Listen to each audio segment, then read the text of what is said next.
वैष्णवे नमः। ओम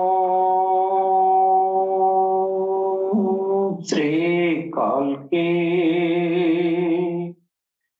वैष्णवे नमः। ओम श्री कालके वैष्णवे नमः। त्वमादिदेवा पुरुषः पुराण त्वमस्य विश्वस्य परं निधानम् वेत्तासि वेद्यं च परं च धाम त्वया ततं विश्वमनन्तरूप यदा यदा हि धर्मस्य ग्लानिर्भवति भारत अभ्युत्थानं धर्मस्य तदात्मानं सृजाम्यहम्। परित्राणाय साधूनां विनाशाय च दुष्कृतां धर्म संस्थापनार्थाय संभवामि युगे युगे। सुख दुखे समीकृत्वा लाभालाभो जया जयो ततो युद्धाय युजस्व नैवं पापं वापस्यसि। वासांसि जीर्णानि यथा विहाय नवानि गृह्णाति नरोपराणि तथा शरीराणि विहाय जीर्णा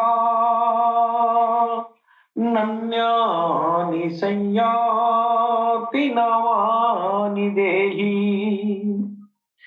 नैनं छिदन्ति शस्त्राणि नैनं दहति पावकः न चैनं क्लेदयन्तापो न शोषयति मारुतः।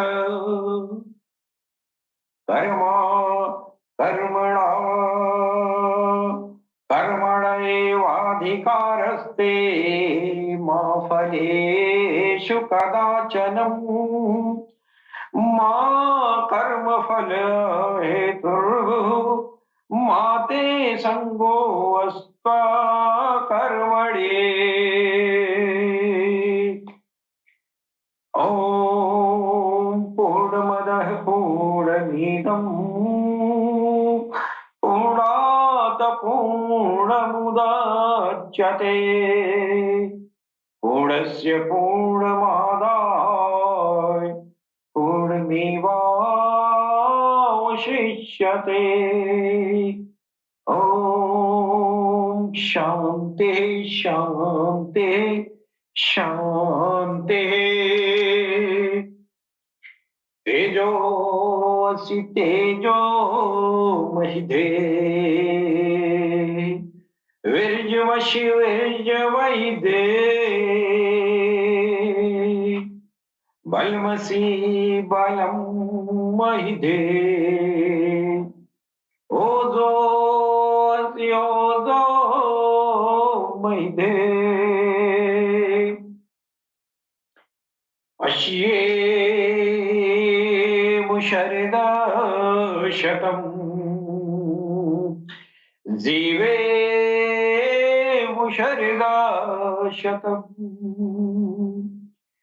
शृणुयाम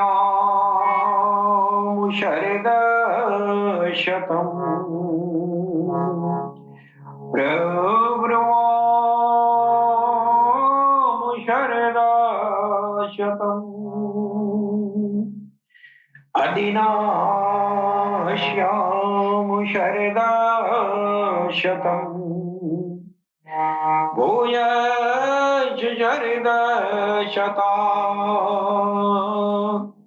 ॐ शं नो मित्रः संवरुणः शं नो भवत्वर्यमा शं नो इन्द्रो बृहस्पतिः शं नो विष्णुरुक्रमः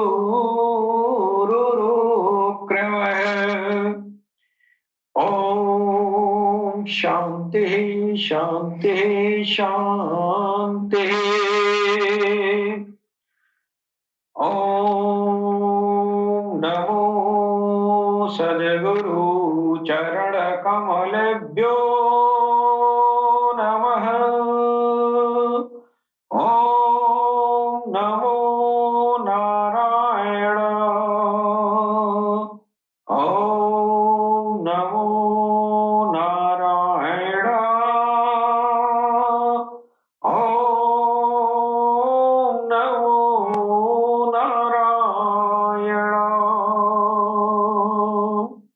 वक्रतुंड महाकाय सूर्यकोटि संप्रभ निर्विघ्नं कुरु मे देवं सर्वकार्येषु सर्वदा ॐ गणपतये नमः ॐ गणपतये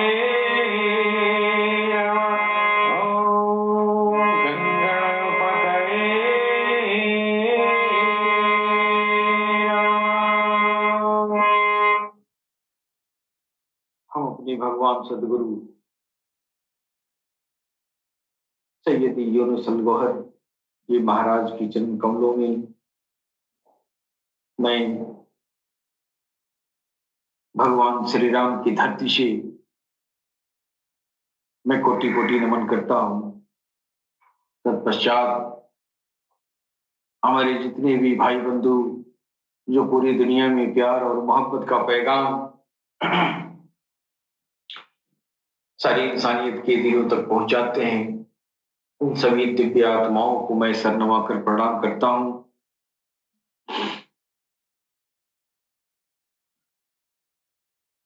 और आज हमारी आध्यात्मिक सभा में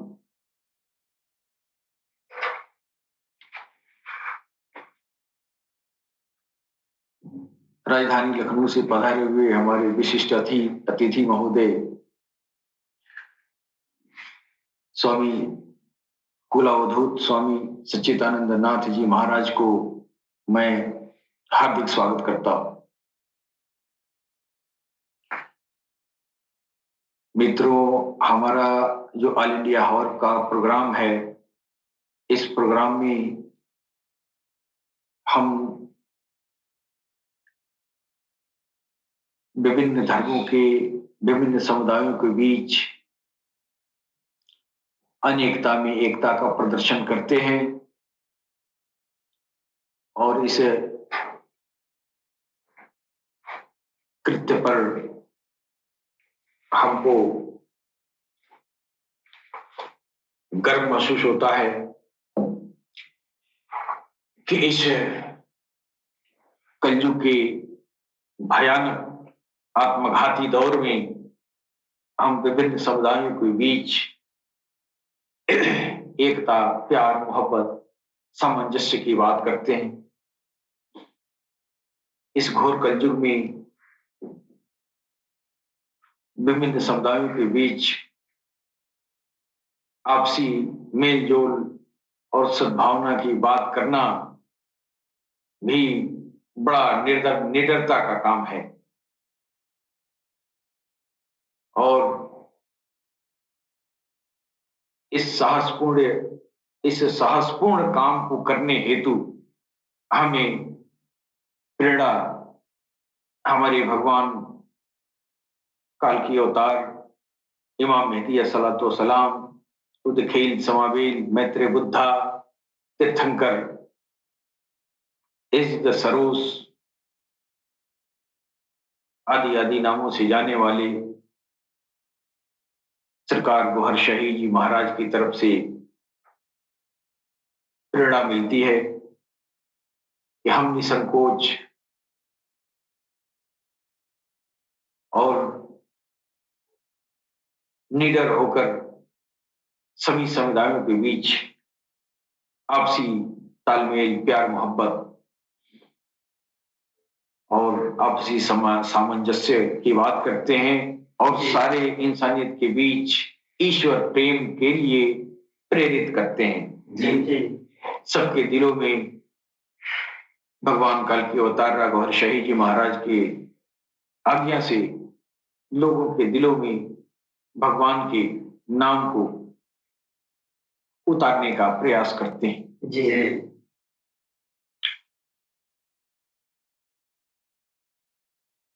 ये दुनिया जो कलिकाल से ये बातें जो है रहस्यपूर्ण बनी हुई है कि आखिरी दौर में एक ऐसा पुरुष, ऐसी हस्ती, ऐसा महापुरुष, ऐसा प्रजापति इस धरती पर आएगा जो सारे इंसानियत के दिलों पर सारे इंसानियत के दिलों को जोड़ देगा और इस दुनिया में वो राम राज्य कायम कर देगा। राम राज्य से मुराद ये नहीं है कि सारी दुनिया में हिंदू धर्म के परंपराओं पर निर्वहन करने वाले लोग हो जाएंगे, इसका अर्थ कदापि नहीं है। लेकिन काल की अवतार सनातन धर्म की स्थापना करेंगे। मैं बारहा कहते आया हूं, धर्म और दीन में अंतर है। काल की अवतार धर्म की स्थापना करेंगे, सारी रुए जमीन पर सनातन धर्म की स्थापना करेंगे। इससे मुराद ये होता है कि किसी भी कौम में कोई भी इंसान किसी भी समुदाय से वो आता होगा, उसके दिल में उसी रब का नाम जो सबका रब है उसकी भाषा में, उसकी भाषा शैली में उतारेंगे। यानी एक ही नूर, एक ही ज्योति सारी इंसानियत के दिलों में हो। जब एक ही ज्योति सबके दिलों में जलेगी, जब एक ही ज्योति ज्योतिर्मय सबके दिलों में होगा, तो प्राकृतिक रूप से स्वतः ही सारे इंसान एक दूसरे से मोहब्बत करेंगे, एक दूसरे से सामंजस्य करेंगे।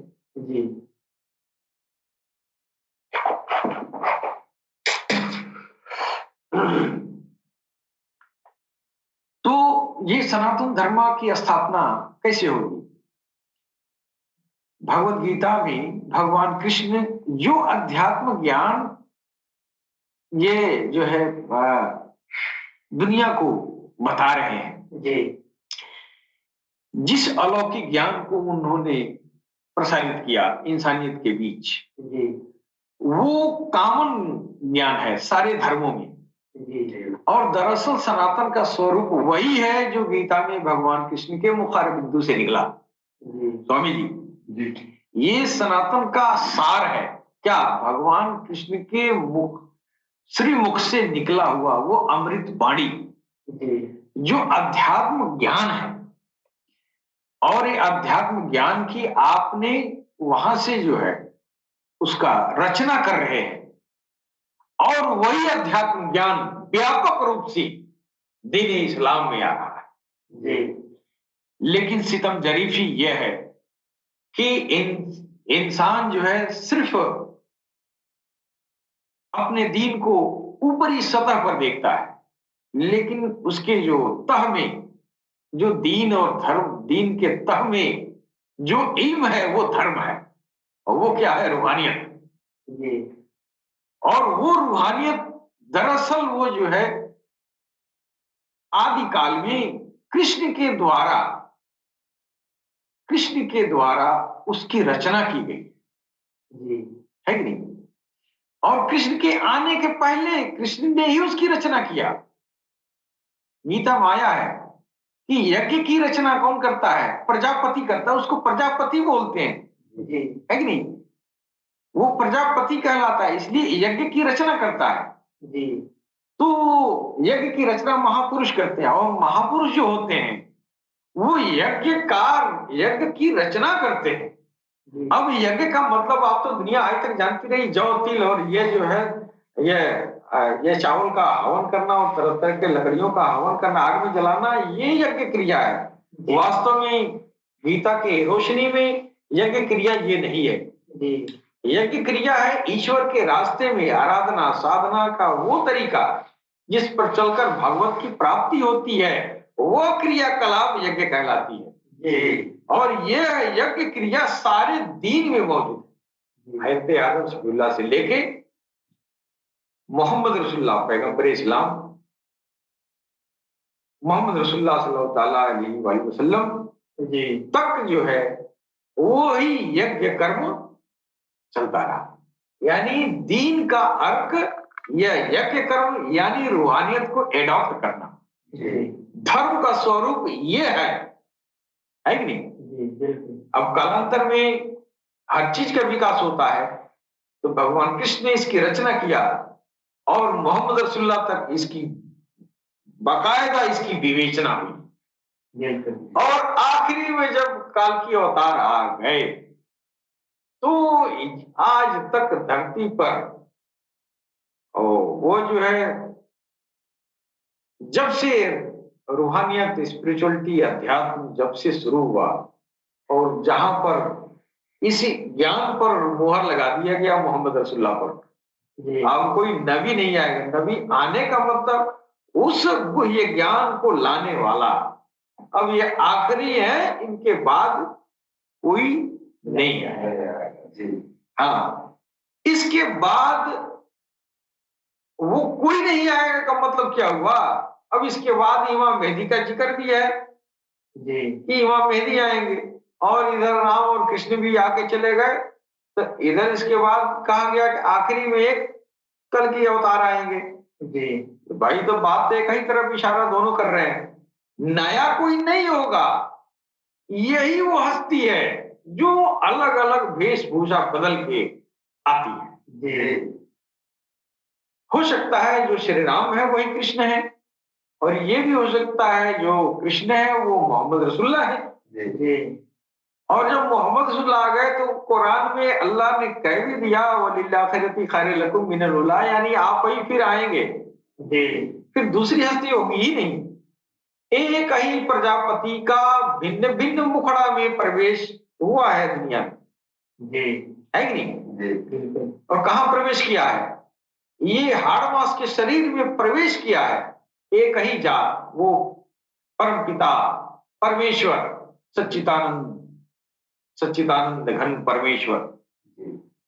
तो इन लोगों के देह का इस्तेमाल करके वो सच्चिदानंद घन परमात्मा इस धरती पर विचरण किया जी।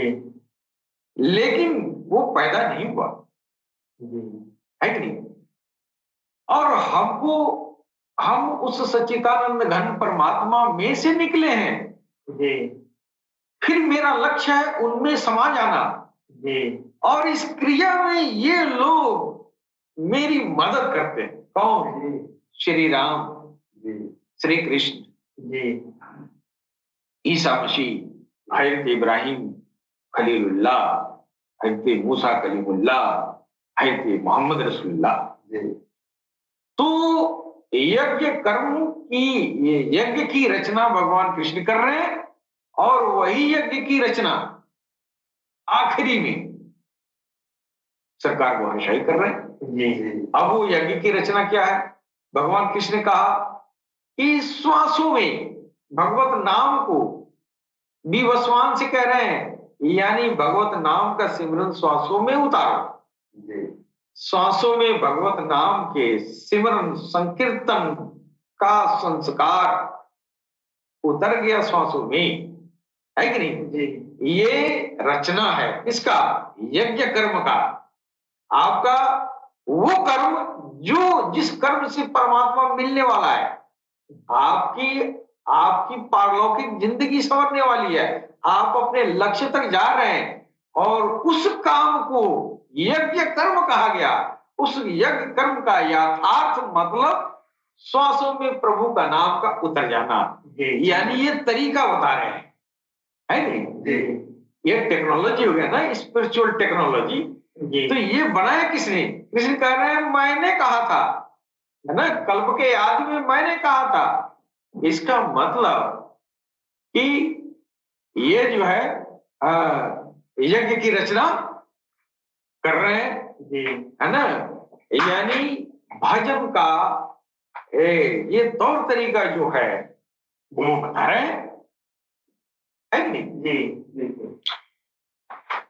तो उसी तरह जो यज्ञ की रचना करने वाला होता है उसको प्रजापति कहते हैं।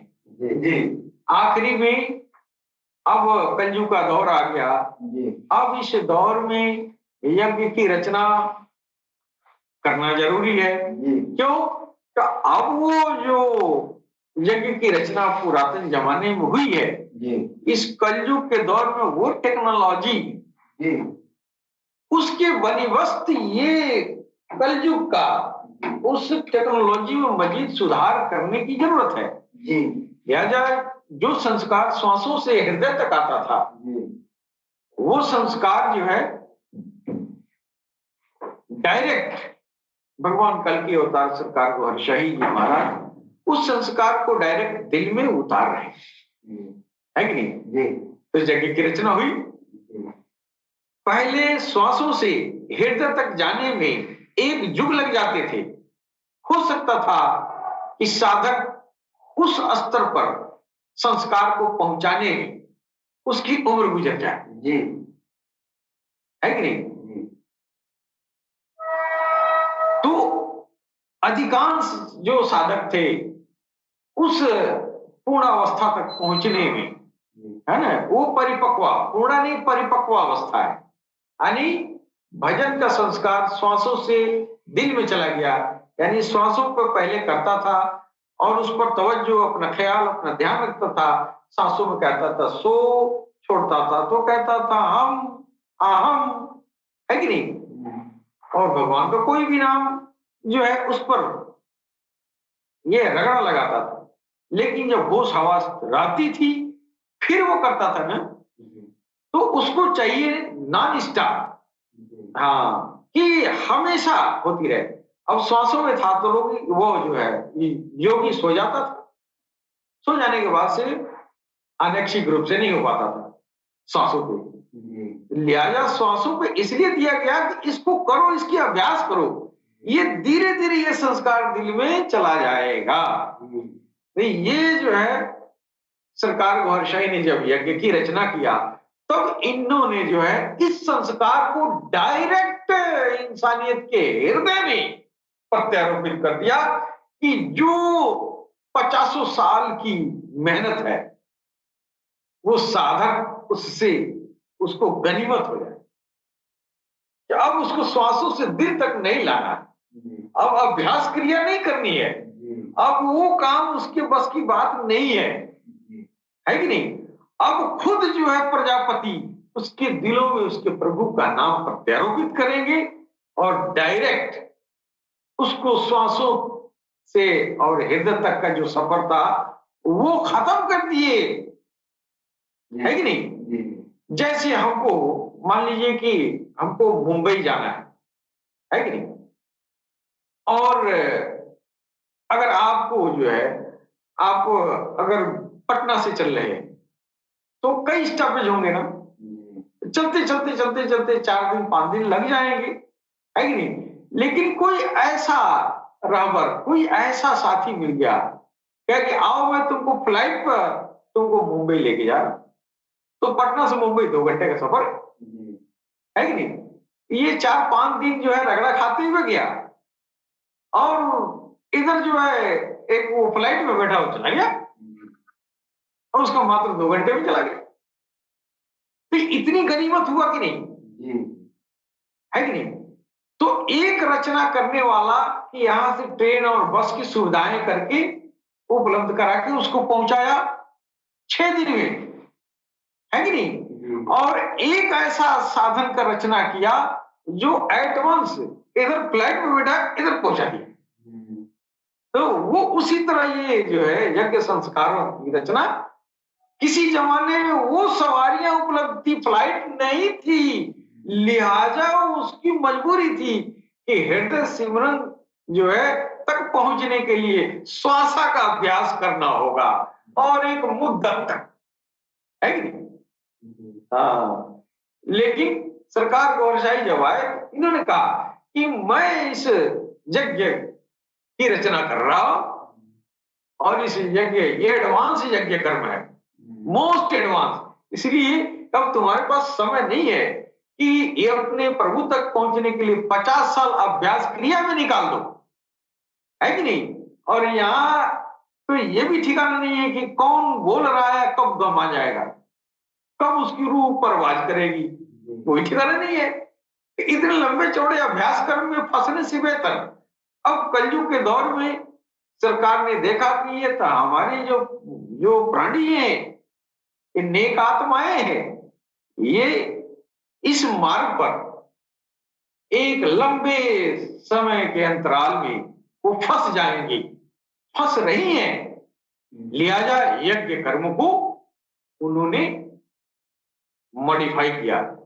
अब इतना सफर छोड़ के फ्लाइट में बैठा के आओ, अब तुम्हारे दिल में तुम्हारे रब का, तुम्हारे राम का, तुम्हारे भगवान का, तुम्हारे ईश्वर का, तुम्हारे अल्लाह का नाम प्रत्यारोपित कर रहे हैं। अब तुम्हारा दिल तुम्हारे रब के नाम से जारी और खाली हो गया। जब तेरे नाम, तेरे भगवान के नाम से तेरा दिल अनैच्छिक रूप से पुकार उठा, अब तुमको अभ्यास करने की जरूरत नहीं है। तो ये क्या हुआ, यज्ञ की रचना हुआ ना। और गीता कह रहा है यज्ञ की रचना करने वाले को प्रजापति कहते हैं, लिहाजा सरकार गौरशाही प्रजापति है, इसलिए काल की अवतार है कि नहीं। ये यज्ञ की रचना जो किया गया है ये प्रजापति की हैसियत से होती है। अब इसके बाद से हम जो बात करना चाहते हैं कि हमारी जो गीता है वो अध्यात्म ज्ञान का जो है वो प्रिमिटिव स्टेजेज है। ये उस समय की बात है जिस समय जो है संसाधन विकसित नहीं थे। कौन? आध्यात्मिक संसाधन। आध्यात्मिक संसाधन कौन है कि अभी सारे अंबियाओं को आना बाकी था, है कि नहीं। वो क्या लेके आएंगे, इस आध्यात्मिक संसाधन को लेके आएंगे, है कि नहीं। अब भगवान कृष्ण के जमाने में उस समय में आदमी यही जानता था कि मैं एक आत्मा हूं और उस अमर परमेश्वर से निकला हूं और मैं एक ही हूं, है कि नहीं। लेकिन धीरे धीरे वक्त गुजरने लगा, जब अवतारों का, पैगंबरों का आना शुरू हुआ। भाई पैगंबर तो इसी दुनिया के थे ना, ये उसी अल्लाह के, ईश्वर के, भगवान के, प्रभु के, सच्चिदानंद के भेजे हुए थे। तो इनका आना अभी बाकी है ना। जो आएंगे तो भाई कुछ ना कुछ लेके आएंगे ना, कुछ नई चीज परमात्मा को देना था। तो इन अंबियाओं के, इन मुरसलीनों के जरिए, है कि नहीं, और भी इस यज्ञ कर्म को और भी इन्होंने उत्कृष्ट बनाया, है कि नहीं। और जब पैगंबर इस्लाम मोहम्मद रसूलुल्लाह है तो यह वो गुह्यतम ज्ञान जो भगवान कृष्ण ने कल्प के आदि में कहा, इस गुह्यतम ज्ञान को अत्यंत एडवांस किया, एडवांस किया। इसलिए एडवांस किया कि वो जो कल्प के आदमी जो गुह्यतम ज्ञान था, उस ज्ञान से ईश्वर के सम्मुख वो मानव नहीं खड़ा हुआ, है कि नहीं? ईश्वर से सिर्फ रिश्ता जोड़ता रहा। हाँ, उसको प्रमाण मिलता रहा कि हम भगवान से जुड़े हैं, भगवान मेरी बात सुन रहा है और मैं भी उसकी बात सुन रहा हूं।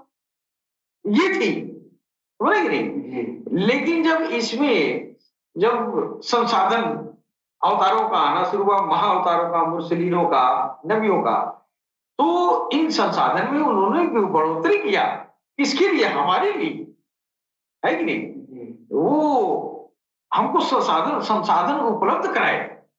हाँ, और उन संसाधनों से हम उसी अध्यात्म, उसी गीता गुह्यतम ज्ञान पर शुरू होके और यहाँ पैगंबर इस्लाम तक जब आए, तो यहाँ पे उसी ज्ञान की जब पराकाष्ठा हो रही है, तो ईश्वर के सम्मुख खड़ा होके और वो जो है पैगंबर इस्लाम मुस्कुरा रहे हैं और आके कह रहे हैं जमाने से कि अब हमने देख के, हम अपनी आंखों से देख कर आ रहे हैं।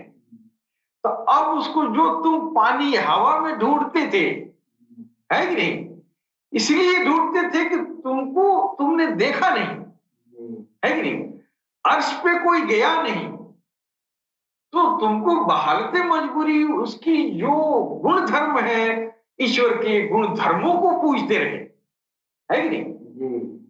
और बेशक हवा, पानी, ये दरिया, समंदर, चांद, तारे, ये सब उसके जो है उसी के अंश है कि नहीं? तो हम उसकी इन विशेषताओं को पूजना शुरू कर दिए। क्यों? इसलिए कि हमने मुशाहिदा नहीं किया, हमने देखा नहीं।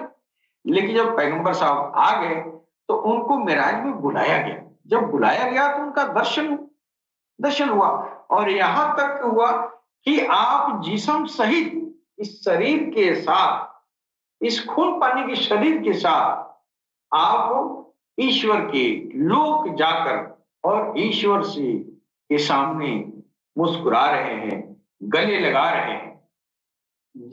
तो ये ज्ञान की पराकाष्ठा हुआ कि नहीं? बिल्कुल। लेकिन यह बहुत ही दुर्लभ रहा। क्यों? तो यह सनातन ज्ञान है। इस सनातन ज्ञान को लोगों ने ढक दिया, है कि नहीं? क्यों ढक दिया? तो लोगों के पल्ले में पड़ा नहीं। मोहम्मद रसूलुल्लाह के पास दो तरह के ये जो है ज्ञान थे। एक ज्ञान उनके लिए था, है ना, और एक ज्ञान उम्मत के लिए था। तो जो उनके लिए था, जो उनका पर्सनल ईश्वर ने जो ज्ञान दिया, वो दर्शन का ज्ञान था, भगवत दर्शन का। वो उनके नबूवत से लेना देना नहीं था, उससे, उस इल्म से वो नबूवत का हिस्सा नहीं था। लिहाजा वो इल्म वो किसी को दे सकते थे। वो इल्म हर इंसानियत के लिए है। वो जो दर्शन, भगवत दर्शन का, साक्षात दर्शन का जो ज्ञान था, वह ज्ञान क्या था? वो उस पर सारी इंसानियत हक था, चाहे वो हिंदू हो, मुस्लिम हो, सिख हो, ईसाई हो, यहूदी हो या बिना धर्म का हो। उस ज्ञान पर हक सबका था, है कि नहीं? तो इसलिए उस ज्ञान को नबूवत के दायरे में ईश्वर ने नहीं रखा। ये कहा कि ये आपकी निजी चीज है, जो मेरे पास आप आए हैं, जिस इल्म के जरिए, ये इल्म जो है, यह ज्ञान आपकी पर्सनल है। चाहे तो हिंदू को दे दे, चाहे मुसलमान को दे दे, चाहे मुसलमान बनाए भी ना दे दे, चाहे मुसलमान बना के दे, है, चाहे बिना दीन धर्म वाले को दे दे, या आपको इख्तियार है कि नहीं? तो वो ज्ञान सबको दिया। जब ये ज्ञान सबको दिया तो उस दीन, उस धर्म, जिस दीन का उन्होंने निर्माण किया था, उस दीन वालों को यह बात पल्ले नहीं पड़ी, है कि नहीं? क्यों नहीं पड़ी? तो वो नबूवत से उसका कोई ताल्लुक ही नहीं है। ये जो है रिसालत से, है कि नहीं? उसका संबंध, उस ज्ञान का संबंध नबूवत से था। अब बतौर नबी वो मुसलमानों के नहीं है, बतौर मुरसलीन मुसलमानों के हैं, बतौर नबी वो सबके हैं। मुसलमान के अलावा बतौर नबी वो सबके हैं, है कि नहीं? और मुसलमानों के लिए बतौर मुर्सिल हैं, मुर्सिल दीन बनाता है। और जो नबी होता है वो दीन में रिफॉर्मिंग करता है कि नहीं? जो पिछले दौर में जो महापुरुष आए, जो धर्म दीन धर्म बनाया, उसमें जो बिगाड़ पैदा हो गया, भगवान के रास्ते में जाने के लिए जो रुकावटें लोगों को पैदा होने लगी, उन रुकावटों को सुधारने के लिए जो आते हैं उनको नबी कहते हैं। तो बतौर नबी वो हमारे हैं, है कि नहीं? बतौर मुर्शिद वो मुसलमानों के हैं, है कि नहीं? लेकिन जो इल्म, जो ज्ञान, अध्यात्म की पराकाष्ठा आप लेके आए, जो भगवत दर्शन का अनोखा तरीका, जो पिछले अदवार में जितने अंबिया, मुर्शिद, अवतार, जितने भी अवतार, महाअवतार, जितनी भी देवता देवी जो भी आए, इस ज्ञान को नहीं दिया। इसलिए ये आध्यात्मिक ज्ञान का शीर्षस्थ भाग है कि नहीं? और वह चूंकि दीन भी डबल रोल में थे, नबी भी थे और मुर्शिद भी थे, ना? तो बतौर मुर्शिद दीन का उन्होंने निर्माण किया, है कि नहीं? और दीन वालों ने मोहम्मद रसूलुल्लाह को पहचाना नहीं, लिहाजा उन्हीं के दीन पर चलने वाले उनके खानदान को नेस्तनाबूद कर दिया, है कि नहीं? और आज डंका बजाते हैं। लेकिन उनको ताजीम, उनके आध्यात्मिक प्रलाभ को पाने वाला भूरिया दत्त ब्राह्मण, भूरिया दत्त को उन्होंने जो है ईश्वर तक पहुंचाया, और वो जो है हुसैनी ब्राह्मण कहलाए। लेकिन उन्होंने मुसलमान नहीं हुए, बिना मुसलमान बनाए वो जो है उनको ईश्वर तक पहुंचाए। जबकि मुसलमान कहते हैं बिना मुसलमान हुए तुम भगवान तक, अल्लाह तक पहुंचे कैसे, है कि नहीं? तो भूरिया दत्त कैसे पहुंचे? भूरिया दत्त जो है, आप उनके जानिशार क्यों हुए? भूरिया दत्त को वो चीज अता किए थे जो मुसलमान भी तरसते थे, इसलिए भूरिया दत्त उनके ऊपर 7 बेटे को कुर्बान कर दिया, है कि नहीं? और वो कौन सी उपकार है, वो कौन सी मेहरबानी है? वो मेहरबानी भगवान को पाने के अलावा कौन सी मेहरबानी हो सकती है? भगवान को, उनकी बदौलत भगवान ईश्वर उनको मिल गए तो फिर वो सबसे बड़ी उपलब्धि इस धरती का। फिर इस अदा पर, इस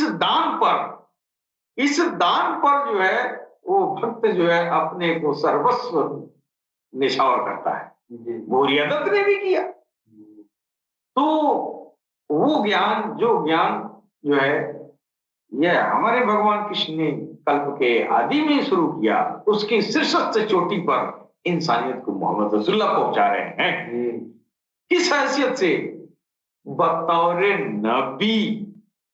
ये लोग नबी भी कहते हैं, मुर्शिद भी कहते हैं। इन लोगों को पता नहीं है कि हाँ हमारे नबी है कि हमारे मुर्शिद है। नबी तो जो बिगाड़ पैदा उसको सुधारने आता है। तो इस्लाम तो नया आया था, तो सुधार किस बात के? तो सुधार वाला काम तो उनका हुआ नहीं, वो तो अभी मुसलमान पैदा हो रहे थे, है कि नहीं? तो मुर्शिद हुए ना, उनके नबी कहाँ हुए? नबी तो मेरे हुए, इसलिए कि हम बिगड़े थे, हम भटके हुए थे, हम जो है वर्ण शंकर थे, है कि नहीं? भगवान कृष्ण कह रहे हैं कि वर्ण शंकर वो होता है कि साधना के रास्ते में, यज्ञ क्रिया के रास्ते में वह जो है उसको भ्रम पैदा हो जाए, हाँ, ईश्वर के रास्ते में भ्रम पैदा हो जाए, अपना नया मत बना ले। जो यज्ञ कर्म की रचना भगवान कृष्ण कर रहे हैं, उस यज्ञ कर्म की रचना पर न चल के वो अपना मत मतांतर लगा दिया, वो वर्ण शंकर हो गया, है कि नहीं? तो वर्ण शंकर ये लोग तो हो गए। जो वर्ण शंकर है यानी रास्ते से, अध्यात्म रास्ते से, उस ज्ञान से, उस गुह्यतम ज्ञान से च्युत हो जाने वाले लोगों के लिए जो हस्ती आई उसको नबी कहते हैं, जी, है कि नहीं? तो हम च्युत हुए थे ना अपने यज्ञ कर्म से, अपने जो यज्ञ कर्म अंदर जो भगवत प्राप्ति का जो ये प्राणायाम है, इस क्रिया को हम भूल गए थे ना। तो फिर इसको सुधारने के लिए आ पाए कि इस यज्ञ कर्म को कृष्ण ने ऐसे बताया है, तुमको ऐसे करना है कि नहीं? उसके बाद भी कलयुग में तुम नहीं कर पाए तो नजरों से बिना कुछ मेहनत किए आओ, मैं तुमको तुम्हारे गंतव्य तक पहुंचा रहे हैं। तो हमारे वो नबी हैं, बतौरे नबी, वो सबके हैं, हिंदू और ये जो है मुसलमानों को छोड़ के सबके हैं, लेकिन मुसलमानों के मुर्शिद हैं। तो ये चीजें जो है आ, हमारे अध्यात्मक का क्रमिक विकास होके और यहाँ मोहम्मद रसूलुल्लाह तक आ रहा है। और जब वही मोहम्मद रसूलुल्लाह मेहदी बन के आ रहे हैं सरकार गौहरशाही के रूप में, तो दुनिया पहचान नहीं पा रही है कि नहीं? लेकिन इंसानियत को चाहिए कि इस बात को समझे, कुरान को देखे, हदीसों को देखे। मोहम्मद रसूलुल्लाह के हदीसों में आया है कि मोहम्मद रसूलुल्लाह जो इमाम मेहदी के बारे में जो चर्चा कर रहे हैं, वो सारे आदतो अतवार, वो हाव भाव, उठना बैठना, बोली चाली, नाक नक्शा, सब साहबा पूछ रहे हैं कि आप ये कैसे होंगे, तैसे ही होंगे। सब कुछ मिलान करने में पता चल रहा है कि तो आप ही अपने सारे रूपरेखा की बयान कर रहे हैं। तो किसी ने पूछा कि सरकार कहीं आप ही तो नहीं है, तो आपने जवाब नहीं दिया। उन्होंने कहा नहीं कि नहीं तुम गलत बोल रहे हो। अगर गलत होता तो रोकते ना, गलत था ही नहीं, वो तो सच कह रहे थे कि हाँ आप ही होंगे। अब आप ही गए आना, अब दुनिया ये समझती है कि फिर पैदा हो जाएंगे, है कि नहीं? या इस तरह जो दुनिया आम जो देख रही है, ऐसा नहीं है उनका आना जाना, है कि नहीं? वो उनकी अर्जी अरवा जो है इस दुनिया में आई और बड़ी वो उनका आना सरकार को हर्षाई के रूप में बड़ा अनोखा अंदाज है। तो है वही। तो ये जो यज्ञ कर्म की रचना करने वाला है, यानी उस रास्ते की रचना करता है जिस रास्ते पर चल के इंसानियत अपने ईश्वर से मिलती है, अपने ईश्वर को प्राप्त करती है। इस क्रियाकलाप को, इस रास्ते को, इस तौर तरीके को बनाने वाला प्रजापति है। और प्रजापति का रोल भगवान श्री राम से लेके भगवान कृष्ण ने भी किया, और जितने मुर्शी लाए सब लोगों ने किया, जितने या आखिरी में जो है मोहम्मद रसूलुल्लाह, उन्होंने भी उसी यज्ञ कर्म की रचना किया, है ना? और भी नए नए तकनीकी का निर्माण किया। और लास्ट में जब सब आके चले गए, उसके बाद भी पूरी इंसानियत के बीच जो है यह बात, इन लोगों का इल्म, जो गुह्यतम ज्ञान था, वो प्रसार नहीं हो पाया।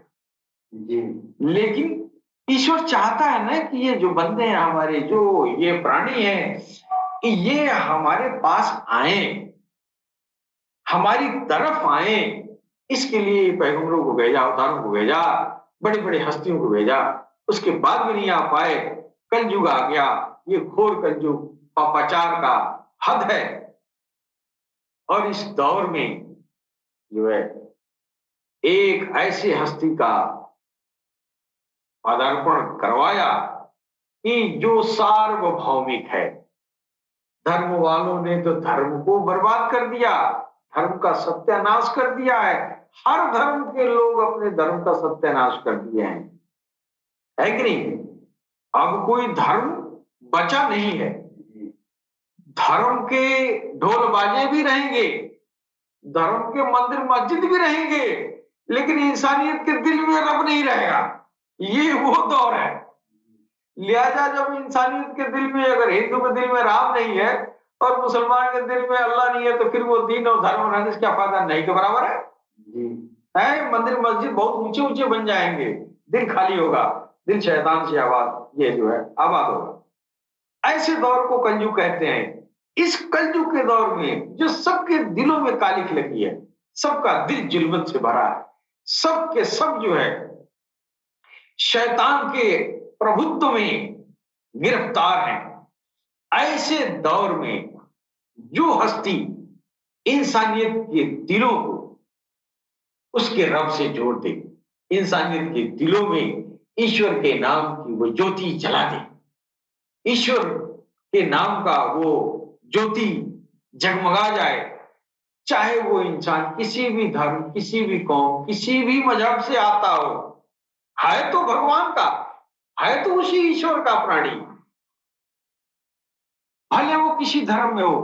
वो काल की अवतार सरकार गौरशाही ये जाति धर्म और वर्ण भेद से ऊपर उठ के सारी इंसानियत को उसके रब से मिलाने के लिए आए हैं, न कि वो जो है किसी दीन धर्म में का प्रचार करने या किसी दीन धर्म का बढ़ावा देने। सरकार गौरशाही से कभी यह जो है आप ये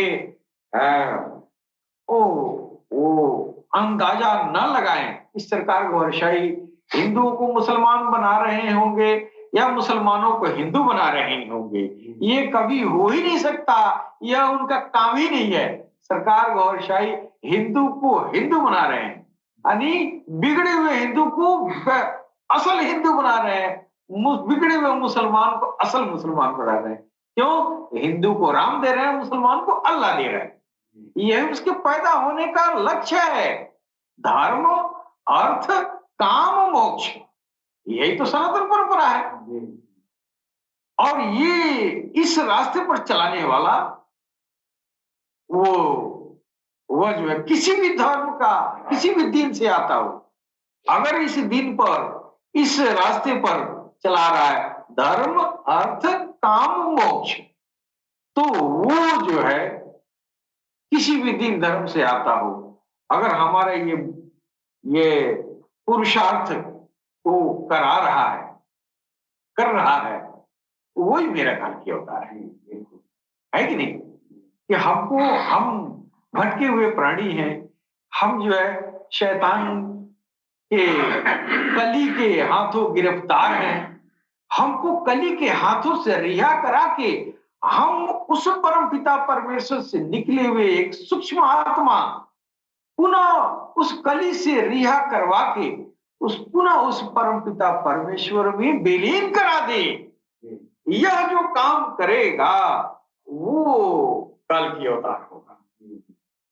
हमको काम से मतलब है, हमको चाम से मतलब नहीं है। वो चाम हिंदू है कि मुसलमान है, वो चाम कुछ भी हो, जिस चमड़ी में वो आएगा, वो चाहे हिंदू में पैदा हो या मुसलमान में पैदा हो, हमको मतलब नहीं है। हमको हमारा लक्ष्य, हमारा वो ईश्वर है जिसमें से हम निकल के आए हैं, पुनः हमको उसमें विलीन कर दे, विलीन करा दे, वो मेरा कल की है। और यही काम सरकार गौरशाही कर रहे हैं। लिहाजा हमारे कल की अवतार, हमारे उदकिल समावील, हमारे इमाम मेहदी अस्सलाम सिर्फ और सिर्फ सरकार गौरशाही है, सिर्फ और सिर्फ सरकार गौरशाही। इसके साथ ही हम अपनी वाणी पर विराम देते हैं। सलाम, नमस्ते, सत श्री अकाल।